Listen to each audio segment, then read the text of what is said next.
காலத்தை வென்ற கதைகள் மீண்டும் உங்களுக்காக உங்கள் ஸ்டோரிஸ் வித் செல்வி சேனலில் உங்களுடன் தாமரை செல்வி. நீங்கள் கேட்டுக்கொண்டிருக்கும் கதை மலைக்கள்ளன். வாருங்கள் கதையை தொடரலாம். இதுவரை அடுத்த நாள் பூங்கோதைய அவங்க வீட்டுக்கு கூட்டிட்டு போறேன்னு சொல்லிட்டு போறார் மலைக்கள்ளன். ஆனா அடுத்த நாள் காலையில அவங்களோட ரூமுக்குள்ள பூங்கோதை இல்ல. இனி அவசரமா அவங்கள கூப்பிட்டுட்டு தேடி பார்க்குற மலைக்கள்ளன் அந்த ரூமோட ஜன்னல் கதவை திறக்கிறார். அந்த ஜன்னல் வழியா பார்த்தா பூங்கோதை ஹாயா காட்டு பக்கமா நடந்து போய்கிட்டு இருக்காங்க. அப்பதான் போன அவரோட உயிர் அவருக்கு திரும்பியே வருது. ஆனா அடுத்த செகண்ட் எங்க இருந்தோ ஒரு கரடி வர பூங்கோதை மட்டும் இல்ல, ஜன்னல் வழியா பார்த்துக்கிட்டு இருந்த மலைக்கள்ளனும் ஒரு கணம் பதறிடுறார். பூங்கோதை ஆபத்துல இருக்காங்கிறத பார்த்த பிறகு மலைக்கள்ளனால சும்மா இருக்க முடியுமா? எதை பத்தியும் கவலைப்படாம ஜன்னல் வழியா கீழே குதிச்சு பூங்கோதையை தேடி ஓடுறார் மலைக்கள்ளன். அதே சமயம் கரடியை பார்த்ததும் குடுகுடுன்னு பூங்கோதை ஓடி போய் அங்க இருந்த ஒரு மரம் மேலே ஏறி உட்காந்துக்கிறாங்க. ஆனாலும் அந்த கரடி தரையில இருந்து எம்பி அவங்கள தாக்க பார்க்க பயத்துல கண்ணை முடிக்கிறாங்க பூங்கோதை. ஆனா அவங்களோட நல்ல நேரம் அந்த சமயம் ஒரு புலி அங்க வந்து அந்த கரடியை தாக்க ரெண்டுக்கும் இடையே சண்டை நடக்குது. ஒரு கட்டத்துல ரெண்டுமே அதுக்கு மேல சண்டை போட முடியாம வேற வேற வழியில ஓடிடுதுங்க. அப்பாடா தப்பிச்சிட்டோம்னு கொஞ்சம் ஜாக்கிரதையா மரத்துல இருந்து இறங்கி பூங்கோதை பார்த்துக்கிட்டு இருக்க, பூங்கோதையை காப்பாத்த அவசரமா அங்க வர மலைக்கள்ளன் பயத்தோட இருக்கிற பூங்கோதைய பாக்கிறார். மெல்ல அவங்க பின்னாடி வந்து அவர் தோளத்தோட ஒரு கணம் பயத்துல அலறிடுறாங்க பூங்கோதை. விஜயபுரி வீரமாமணியே இறங்கி வான்னு மலைக்கள்ளன் கிண்டல் பண்ணிட்டு அவங்கள கீழே இறங்க ஹெல்ப் பண்றார். இது என்ன உன்னோட ஊருன்னு நினைச்சியா?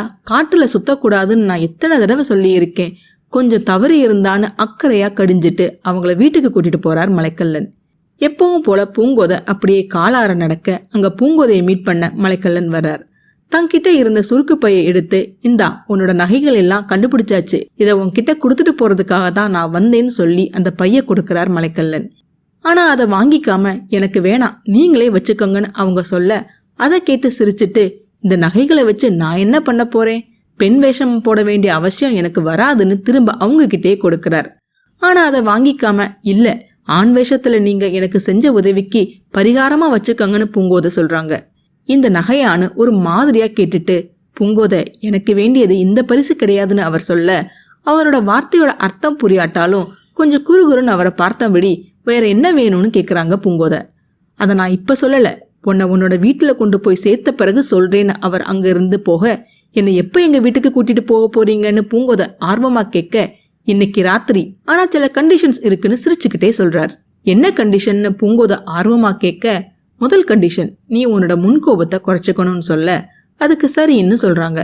ரெண்டாவது, உன்னோட வீட்டுக்கு கொண்டு போய் சேர்க்கறதுக்கு நான் எந்த விதமான வழி யூஸ் பண்ணாலும் அதுக்கு நீ சம்மதிக்கணும்னு சொல்ல, நீங்க சொல்ற வழி கௌரவமா இருந்தா சரிதான்னு அதுக்கும் சம்மதிக்கிறாங்க பூங்கோதை. சரி, மூணாவது கடைசி கண்டிஷன், நீ உன்னோட வீட்டுக்கு போய் சேர்ந்ததுக்கு அப்புறம் இந்த மலைக்கள்ளனை பத்தி நல்லா யோசிச்சு இப்படி அவரை தப்பா நினைச்சிட்டோமேன்னு நீ வெக்கப்படணும்னு சொல்ல, அதை கேட்ட பூங்கோதை வெக்கத்துல தலகுனிறாங்க. அவங்களோட வெக்கத்தை பார்த்ததும் மலைக்கள்ளனோட சிரிப்பு இன்னமும் அதிகமாகுது. இப்போ இல்ல பூங்கோதை, உங்க வீட்டுக்கு போனதுக்கு அப்புறமா தான் என்னை பத்தி நினைச்சு வெக்கப்பட சொன்னேன்னு சொல்லிட்டு அங்க இருந்து போயிடுறார் மலைக்கள்ளன். போனவரையே வச்ச கண்ணு வாங்காம பாக்குறாங்க பூங்கோதை. மலைக்கள்ளனோட பிளான் படி பூங்கோதைய அன்னைக்கு அவங்க வீட்டுக்கு அனுப்ப ஏற்பாடு எல்லாம் பண்ணிட்டு போறதுக்கு முன்னாடி பூங்கோதைய அவங்க அப்பா கிட்ட சொல்லிட்டு போறதுக்காக கூட்டிட்டு போறார் மலைக்கள்ளன்.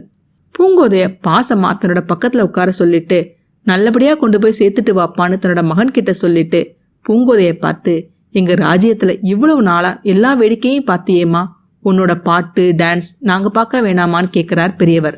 அதை கேட்ட பூங்கோதை வெக்கப்படுறாங்க. மலைக்கள்ளனுக்கும் அவங்களோட பாட்டையும் டான்ஸையும் பார்க்க ஆசை இருக்காதா?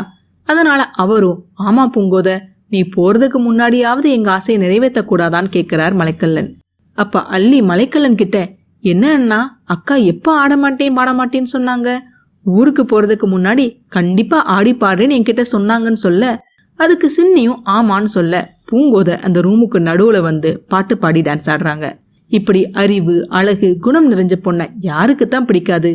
பூங்கோதைய புகழ்ந்துட்டு மகராசியா போயிட்டு வாமான்னு வழி அனுப்புறார் அந்த பெரியவர்.